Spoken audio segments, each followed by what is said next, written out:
All right, man. So I got to ask this question. So at the Oscars, Yeah. were you in the audience? Oh yeah. Oh yeah. So what are you thinking the whole time? Are you just like doing like what? This is like a Twilight Zone moment, like in terms of like what happened? I mean, the whole past year of my life has been such a Twilight Zone moment. I mean, Moonlight was my first credit. You know, I didn't do a TV show. I didn't do a commercial. It was straight into Moonlight, and it led to where it was at. So being at the Oscars alone felt sort of like this Twilight moment where it's, how is it even possible to be here?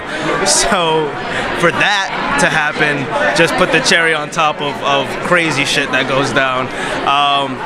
But no, the feeling was unexplainable. It's almost hard to explain losing everything and then winning everything all in a minute. But it happened the way it happened, and I wouldn't want to change it. I mean, oh no, no way, man, no way. It's history now, you know.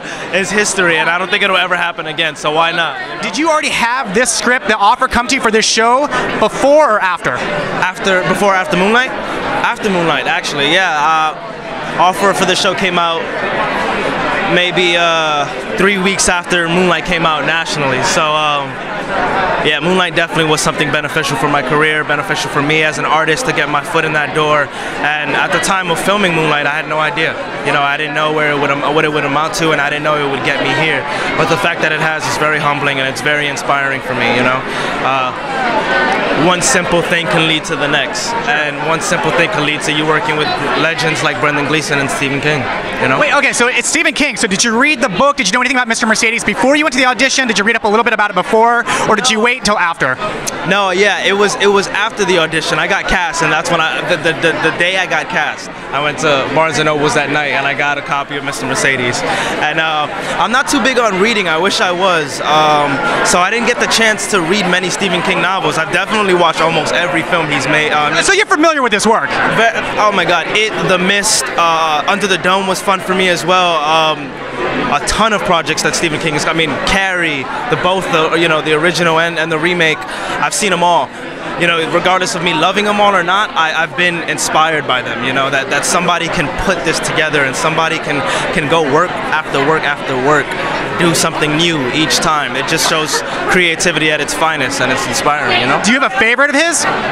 The Mist, the film. Do you remember The Mist? Dude, I loved it. Tom Jane. Thomas Jane. That film is fun. It's so much fun. It kept me at the edge of my seat the whole time, you know? Thinking about monsters inside this mist that you can't even see. People stuck in a supermarket. That's the thing. Stephen King takes those locations and those characters that we're familiar with, things that we know, and he puts this twist on them that makes you feel like, what if that was me?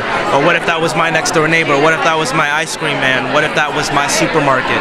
And it's those subtle things of reality that he likes to push at you, and that's the most exciting things. I love stories that tell truth and that are more so realistic. I'm a big fan of being scared by a man with a knife than, you know, supernatural forces, and this is the man with the knife running at you, you know?